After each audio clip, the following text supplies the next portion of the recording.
भारत माता की जय। मैं Ram Gopal Awasthi, founder biology trunk institute, civil lines, Kanpur से। बच्चों, नीट का एग्ज़ाम हो चुका है 5 मई को और अब 2025 यानी 2025 के लिए बच्चे नीट प्रिपरेशन के लिए ऑनलाइन और ऑफलाइन कोचिंग ज्वाइन कर रहे हैं। बच्चों, मैं बार बार कह रहा हूँ आप लोगों से, केवल एनसीईआरटी बुक को फोकस करते हुए आप अपनी तैयारी शुरू करिए और किसी भी कोचिंग में जहाँ पर मॉड्यूल या स्टडी मटेरियल दिया जा रहा है, आप सोच लीजिए अब आपका सिलेक्शन नहीं हो सकता, क्योंकि आप उस इंस्टीट्यूट में कहिए हमें एनसीईआरटी पढ़ाइए। बच्चों, एग्ज़ाम के पहले पूरे भारत में बहुत सारी ऐसी क्लासेस कराई गई जहां पर बच्चों को मैराथन महामैराथन के नाम पर पूरी यूनिट्स रटवाई जा रही थी और कहा जा रहा था कि ये इम्पॉर्टेंट है। उसी श्रृंखला में हमारे यहाँ भी हमने बच्चों को वरदान सीरीज, जूस सीरीज और 51 का प्रहार जैसे सीरीज को शुरू करके बच्चों को दोनों एनसीईआरटी 11th की और 12th की रिवीजन करने का बहुत ही नायाब तरीका, बहुत ही यूनिक मेथड दिया। आप लोगों ने देखा कि वरदान सीरीज के 7 एपिसोड से कितने क्वेश्चंस आए। ठीक वैसे ही जूस सीरीज में हमने 4 एपिसोड किए थे। उस 4 एपिसोड में जो बताया वही आया। और जो नए बच्चे हैं ये वीडियो देख रहे हैं, उनको मैं बता दूं कि अगले साल आप भी एग्ज़ाम के पहले इसी मेथड से अगर रिवीजन करेंगे तो कम समय में आपकी 11th और 12th की दोनों एनसीईआरटी रिवाइज हो जाएंगी। बहुत ही यूनिक तरीका है। जो भी नए बच्चे हैं ये वीडियो देख रहे हैं वो पूरा वीडियो ध्यान से देखें। हो सकता है अगले साल आपको बहुत बड़ा मंत्र मिल जाए 11th और 12th की एनसीईआरटी को रिवाइज करने का। आप सिर्फ ये देखिएगा कि मैंने क्या यूनिक तरीका निकाला था जूस सीरीज में। क्यों नाम रखा मैंने इसका जूस सीरीज? क्योंकि मैंने एनसीईआरटी में बहुत ही इंपॉर्टेंट चीज़ों का, अलग अलग चीज़ों का एक जगह एक जूस जैसा निकाल लिया और वो जूस जब मैंने बच्चों को दिया और फिर आप देखिए 5 मई को कितने क्वेश्चंस आए। बहुत कम बताता हूं मैं, 10 क्वेश्चन बताऊंगा, 6 क्वेश्चन फंसे हैं। अभी आप देखिएगा, हम आपको समझा रहे हैं। और ये सारे 4 एपिसोड हमारे पूरे 4 एपिसोड्स हमारे पड़े हुए हैं यूट्यूब पर, आप जाकर के इनको देख सकते हैं। सबसे पहले दिन बेटा एपिसोड 1 चला, जिसमें मैंने बताया कि दोनों एनसीईआरटी 11th और 12th में जहां जहां यूनिट टर्म आया है, यूनिट शब्द जहां जहां आया है उनको बाहर निकाल लो। 8-10 क्वेश्चन बाहर निकले। उसी में हमने ट्रांसक्रिप्शन यूनिट निकाला था, जो कि 12th की एनसीईआरटी में डीएनए वाले चैप्टर में था। और ट्रांसक्रिप्शन यूनिट पूरा एक पैराग्राफ है, लेकिन सबसे पहले बताया जाता है कि ट्रांसक्रिप्शन यूनिट में प्रमोटर, स्ट्रक्चरल जीन और टर्मिनेटर, ये पार्ट डीएनए का आता है। विश्वास नहीं मानोगे बच्चों, पेपर में सिर्फ इतना ही पूछा गया था। तो पहले एपिसोड से जो हमने यूनिट वाला नोट्स बनवाया था उसमें से एक फंस गया। कौन सा?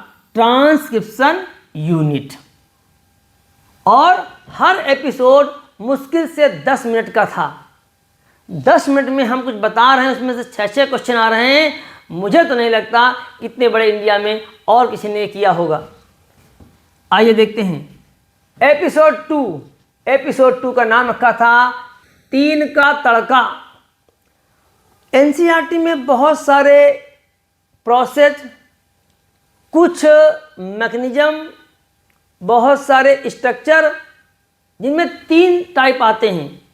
तो मैंने नाम रखा 3 का तड़का। और सोचिए, इस एपिसोड 2 के 3 के तड़का से बच्चों 6 क्वेश्चन आए हैं। 6 क्वेश्चन, क्योंकि मैं अपने अनुभव और भगवान की कृपा से जो भी गेस कर रहा था और वो बिल्कुल सटीक बैठा। और ये बहुत नॉर्मल सा केस है, जो एनसीईआरटी पढ़ते हैं उन्हें पता होता है कि एनसीईआरटी में क्या आएगा। ऐसे 25 में क्या आएगा, कहीं ना कहीं हम लोगों का 90% प्रेडिक्शन लग जाएगा, सही हो जाएगा। तो सबसे पहले मैंने बताया फ्लावर 3 टाइप्स के होते हैं, पेरीगाइनस, हाइपोगाइनस, एपिगाइनस। और देखिए वहाँ से पेरीगाइनस क्वेश्चन आया।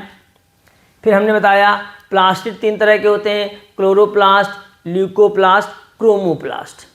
3 तरह के होते हैं प्लास्टिड, हिंदी माध्यम के बच्चे बोलते हैं लवक। तो क्लोरोप्लास्ट का भी क्वेश्चन आया था बच्चों नीट के पेपर में, और ल्यूकोप्लास्ट भी मैचिंग में पूछा था। 2 क्वेश्चन मिल गए आपको, यानी प्लास्टिड आया। फिर मैंने बताया फ्लावर में जो होते हैं सिमेट्री पाई जाती है, एक्टिनोमॉर्फिक, जाइगोमॉर्फिक, एसिमेट्रिक। एक्टिनोमॉर्फिक का एग्जाम्पल पूछा गया नीट के एग्जाम में। फिर एक एंजाइम है आरएनए पॉलीमरेज। तो आरएनए पॉलीमरेज प्रोकैरियोट में अलग होता है, यूकैरियोट में अलग होता है। यूकैरियोटिक सेल में आरएनए पॉलीमरेज 3 तरह के होते हैं। भाई टॉपिक क्या था, 3 का तड़का। RNA polymerase first, RNA polymerase second और आरएनए पॉलीमरेज थर्ड। और देखिए क्वेश्चन आया, क्लियर। ऐसे कोफैक्टर, एंजाइम में जो कोफैक्टर होते हैं मैंने कहा था, तो कोफैक्टर भी जो आपके होते हैं 3 टाइप्स के होते हैं, को एंजाइम, प्रोस्थेटिक ग्रुप और मेटल आयंस। तो विश्वास मानिए 3 टाइप्स के थे, जिनमें से मेटल आयंस नीट के पेपर में आया, पूछा गया था जिंक किस एंजाइम का कोफैक्टर है। तो आप देखिए एपिसोड 2 जिसका नाम था 3 का तड़का, वहाँ से 6 क्वेश्चन आए हैं बच्चों, और ये बहुत बड़ा गेस है, शायद भारतवर्ष में किसी ने इतना बताया हो। 3 के तड़का से 6 क्वेश्चन आए, और 3 का तड़का पढ़ाने में मुझे बहुत ज़्यादा 10 से 12 मिनट लगे होंगे। आइए देखते हैं एपिसोड 3। Episode 3 juice series. तो जूस सीरीज के एपिसोड 3 का नाम था 2 का दम। क्या नाम था बच्चों, 2 का दम, 2 का दम। और देखिए 2 के दम में तो मैंने कोई स्ट्रक्चर हो या कोई प्रोसेस हो जिसके 2 टाइप होते हैं। तो 11th की एनसीईआरटी, 12th की एनसीईआरटी, जहाँ जहाँ ऐसा था कोई प्रोसेस या कोई स्ट्रक्चर जो 2 में बटा हुआ था, मैंने कहा बच्चों से निकाल लो एक जगह, इससे क्वेश्चन होगा। तो जो नए बच्चे वीडियो देख रहे हैं वो ध्यान दें कि अगले साल भी इसी तरह का मैं एग्ज़ाम के जस्ट पहले आपको रिवीजन के नए नए तरीके फंडे दूंगा, और आप देखिएगा पेपर में काफ़ी ज़्यादा क्वेश्चन मिलेंगे आपको। तो मैंने बताया नेफ्रॉन के 2 पार्ट होते हैं, रीनल ट्यूब्यूल और ग्लोमेरुलस। और आप देखिए रीनल ट्यूब्यूल से क्वेश्चन पेपर में आया। तो जिस बच्चे ने ये पढ़ा होगा हमारा वीडियो देख करके, तो उसको ये क्वेश्चन कर ले गया होगा। ब्रेन में आए, हमने कहा ब्रेन के 2 पार्ट होते हैं, उसमें आए थे शायद हम सेंट्रल नर्वस सिस्टम में। तो ब्रेन में हमने बताया था आपका सीएनएस भाषा हमने पढ़ा था, सीएनएस। तो सीएनएस के 2 पार्ट थे। तो नर्वस सिस्टम में सीएनएस आया, सीएनएस पीएनएस। तो सीएनएस में आपका ब्रेन आया और स्पाइनल कॉर्ड आया, और ब्रेन से देखिए 2 क्वेश्चन पूछे गए थे। फिर सेकेंड बुक में चले गए agent of pollination, biotic, abiotic. Abiotic में वाटर और विंड, हवा से और पानी से भी होता है पॉलिनेशन। और अब की बार नीट के पेपर में ये था क्वेश्चन, कौन सा, वाटर पॉलिनेशन। फिर चौथे में आए, तो चौथे में आए 2 का दम में सेल साइकिल। सेल साइकिल में 2 फेज होती, इंटरफेज और एम फेज। और विश्वास मानिए नीट के पेपर में उन्होंने कुछ नहीं पूछा था, उन्होंने इंटरफेज की 3 फेज, G1, G2, S, और एम फेज का 2 होते हैं, कैरियोकाइनेसिस एंड साइटोकाइनेसिस। सबको मिला करके एक सीक्वेंस बना के पूछ लिया था। यानी मजे की बात देखिए कि एक तो थ्योरी में नहीं जा रहे हैं, मेरी बात समझ रहे हैं आप लोग। अगर मैंने 2 का दम बनाया है और किसी प्रोसेस के 2 पार्ट कर दिए हैं, तो कितना संजोग की बात है भगवान के। देखिए कि पेपर में वही पार्ट पूछा, थ्योरी नहीं पूछी। आप देखिए उन्होंने सेल साइकिल में पार्ट ही पूछा, थ्योरी नहीं पूछी, यानी उन्होंने 2 के दम जैसा ही क्वेश्चन बनाया। जेनेटिक डिसऑर्डर में मेंडेलियन डिसऑर्डर और क्रोमोसोम डिसऑर्डर मैंने बताया था, और मैंने कहा था मेंडेलियन डिसऑर्डर की डिजीज देख लीजिए, क्वेश्चन वहाँ से होगा और देखिए उस वहाँ से क्वेश्चन आया। तो इस तरीके से एपिसोड 3 2 का दम में 1-2 क्वेश्चन यहाँ से, 2 यहाँ, 4 5 6 7, तो कुल मिला के 6 क्वेश्चन यहाँ से भी आ गए एपिसोड 3 में। एपिसोड 2 में भी देखा आपने कि एपिसोड 2 में भी 6 क्वेश्चन आ गए, एपिसोड 1 में 1 क्वेश्चन आया। तो इस तरीके से आप देख रहे हैं अभी तक 6 कितने 12, 6 6 12 एंड 1 13 क्वेश्चन हो गए नॉर्मली अगर देखा जाए तो। आगे देखते हैं आखिरी एपिसोड 4। बहुत बेहतर तरीका मैंने बताया था कि दोनों एनसीईआरटी 11th और 12th में जहाँ जहाँ खास तरह की सेल हों, स्पेशल सेल, यूनिक सेल, बच्चों उन सेल को बाहर निकाल लो। और उसी क्रम में मैं पूरी 11th की एनसीईआरटी में अलग अलग स्पेशल सेल को बाहर निकाल रहा था, जैसे निमेटोसाइट, जैसे flame cell, natural killer cell. उसी क्रम में हम गार्ड सेल और बुल्ली फॉर्म सेल पे आए। संजोग देखिए कि गार्ड सेल का डायग्राम आया और बुल्ली फॉर्म सेल का क्वेश्चन आया, यानी यहाँ से भी 2 क्वेश्चन आए।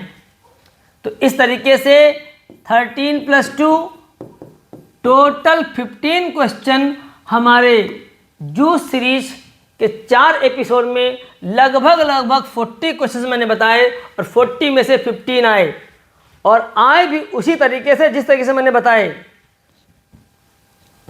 तो जो भी बच्चे बायोलॉजी ट्रंक चैनल पर मुझे देख रहे हैं, सुन रहे हैं, वो समझें कि बड़ी बड़ी कॉर्पोरेट कोचिंग बहुत बड़ा ड्रामा करके जो काम नहीं कर पाए, वो हमारे इस बायोलॉजी ट्रंक इंस्टीट्यूट में हुआ। और यही वजह है कि हमारे यहाँ बच्चे बायोलॉजी में, बायो में बच्चों हमारे यहाँ किसी बच्चे ने 90 में 90 कर दिए, किसी ने 87 किया, किसी ने 86 किया है और किसी ने 85 किया है। इस तरीके से 360 आउट ऑफ 360 मार्क्स भी आ गए, क्योंकि बच्चों को रिवीजन करने का जो ये टेक्निकल तरीका हमने बताया, इससे फ़ायदा भी हुआ और उनके माइंड में भी ये बना रहा, जो कि आपको 5 मई को क्वेश्चन के रूप में उन्हें एग्ज़ाम सेंटर पे मिला। तो 4 एपिसोड, ज़्यादा नहीं बच्चों, सिर्फ 4 एपिसोड, और एक एपिसोड में मैं 10 से 12 बातें क्वेश्चन बता रहा था, और समय भी मुश्किल से 10 से 12 मिनट या 15 मिनट लग रहा था। तो 4 एपिसोड बताइए, मैंने बताया 40 क्वेश्चन बताए, उस 40 में से 15 क्वेश्चन आए। ये बहुत बड़ा ईश्वर की दया है हमारे ऊपर कि भगवान ने वरदान सीरीज में भी हमें बहुत क्वेश्चन दिए, और जूस सीरीज जो जूस निकाला मैंने एनसीईआरटी का, उससे भी 15 क्वेश्चन दिए, और क्वेश्चन भी उसी फॉर्म में दिए जिस फॉर्म में मैंने बताया। तो बच्चों, हम आपको अपनी बातों को प्रूव करने के लिए वीडियो बनाया कि देखो किस तरीके से एग्ज़ाम के पहले बच्चे एनसीईआरटी बुक से पढ़ सकते हैं। बस हमारा उद्देश्य इतना है कि आप केवल और केवल एनसीईआरटी पढ़ें। मॉड्यूल या स्टडी मटेरियल जो आपको किसी भी कोचिंग में मिल रहा है, मॉड्यूल जहर है, और यही जहर रूपी मॉड्यूल लेकर के बच्चों का 4 साल, 5 साल, 6 साल, 7 साल, 8 साल लग रहा है। केमिस्ट्री और फिजिक्स पर बहुत ध्यान देना बच्चों, आप लोगों को केमिस्ट्री पर, फिजिक्स पर। जो बिगनर्स हैं बच्चे, वो प्रैक्टिस बहुत करें फिजिक्स में, खासकर बहुत सारी बुक्स आती हैं, मार्केट से लाएं और प्रैक्टिस करें। फिजिक्स में जो सिलेबस है उसी के न्यूमेरिकल लगाएं। जैसा कि आप देख रहे हैं कि 16 से लेकर 24 तक मैकेनिक्स में आप देख रहे हैं पुली वाले क्वेश्चन बहुत कम आते हैं। ब्लॉक वाला एक क्वेश्चन अब की बार आया था, जबकि जो बच्चे कोचिंग किए होंगे उन्होंने देखा कि वहाँ के टीचर्स आपको बहुत टफ न्यूमेरिकल्स करा रहे थे फिजिक्स में, लेकिन पेपर बहुत ही लॉजिकल बना, वहाँ पर कंसेप्चुअल पूछा गया। तो मेरे प्यारे बच्चों, मैं आपसे कहना चाहूँगा कि आप लोग फिजिक्स में थोड़ा ध्यान दें और केवल सिलेबस वाला पार्ट ही पढ़ें। तो जूस सीरीज के 4 एपिसोड से 15 क्वेश्चंस आए, उसी तरह वरदान सीरीज से आपने देखा होगा, एक वीडियो पढ़ चुका है, ढेर सारे क्वेश्चंस आए।